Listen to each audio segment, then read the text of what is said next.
Daré ahora la palabra a los miembros del Consejo de Seguridad. Doy la palabra a la representante de los Estados Unidos. Thank you, Mr. President, and thank you, Mr. Mladenoff, for your briefing. I have spoken many times about my strong belief that this monthly debate should be used to shed light on the many different sources of conflict and instability in the Middle East.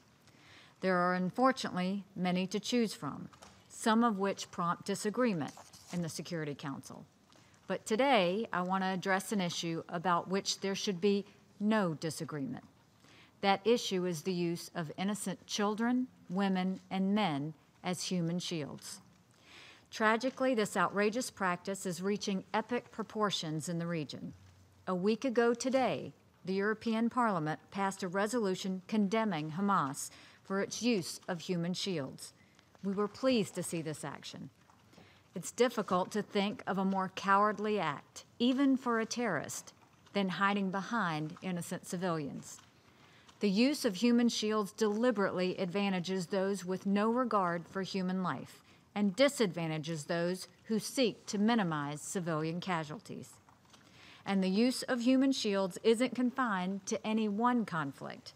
It is present across the Middle East in virtually every conflict.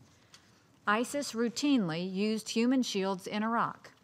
ISIS fighters took advantage of the presence of civilians in their homes, their hospitals, their schools, and their mosques.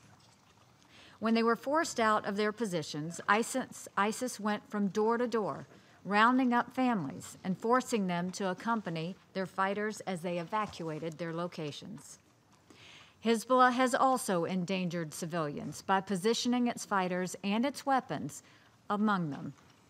Its terrorists use schools, hospitals, and apartment buildings to shield its war arsenal in Lebanon.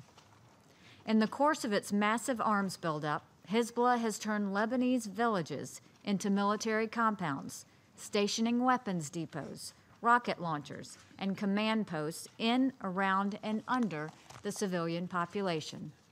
In blatant defiance of Security Council Resolution 1701, hundreds of Lebanese villages are home to Hezbollah rockets and fighters. There are press reports that every third or fourth house in South Lebanon is in some way being used by Hezbollah to shield its activities. Another example is Yemen. The United Nations has reported that Houthi militants have used Yemeni civilians as human shields. Lastly, Hamas has exploited and endangered the very Palestinian people it claims to represent by locating rocket launchers near schools, apartment buildings, hotels, churches, and UN facilities. It's been less than a year since Hamas terror tunnel was discovered underneath 2 UNRWA schools in Gaza. That means UN facilities were being used as a cover for Hamas's military infrastructure. Notice the threads of commonality that run through these examples. The first is Iran.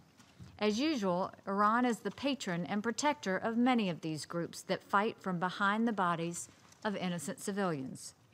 Groups that Iran has sponsored or supported have perfected the tactic of using human shields and inspired others to do the same. Of course, this is part of Iran's overarching efforts to destabilize the region, efforts that include illegal weapon shipments to Yemen and invading Israeli airspace with armed drones from Syrian territory. The second common thread is the dramatic risk to civilians.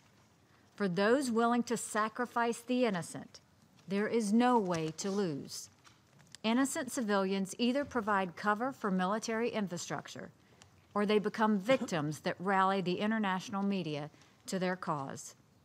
Either way, innocent civilians get caught in the crossfire and exploited for illegitimate military and political purposes. All decent nations and responsible militaries seek to minimize civilian casualties in warfare. Those who want to reduce civilian casualties in the Middle East must focus their attention on the actors, including non-state actors, who intentionally keep their military infrastructure in close proximity to civilians. The use of civilians to intentionally shield otherwise lawful military targets from attack is a war crime. As is so often the case, it is the most vulnerable who pay the price for the use of human shields.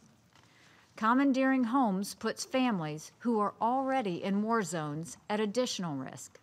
Locating rocket launchers next to schools eliminates safe places for children. Putting command posts in the hospital shows complete disregard for the sick, the injured, and the elderly. Each time ISIS, Hezbollah, or Hamas succeeds in using a village or a family or a child to protect its terrorist operations, the use of this grotesque tactic grows. It is a win for the groups that are willing to endanger civilian populations in order to accomplish their political objectives. And it is a loss for the people who play by the rules, who seek to minimize rather than maximize civilian casualties. Anyone who cares about the safety of Lebanese families should condemn this practice. Anyone who cares about the lives of Yemenis or Palestinians should demand accountability for the militants who exploit them. Anyone who truly cares about children in Gaza should insist that Hamas immediately stop using children as cannon fodder in its conflict with Israel. This is an issue that transcends the usual debates in this chamber. It is quite simply an issue of decency. Humanity itself loses when the barbaric practice of human shields is tolerated and unanswered. For humanity's sake, the Security Council must rise up to address this threat. Thank you. Representante de los Estados Unidos por su declaración.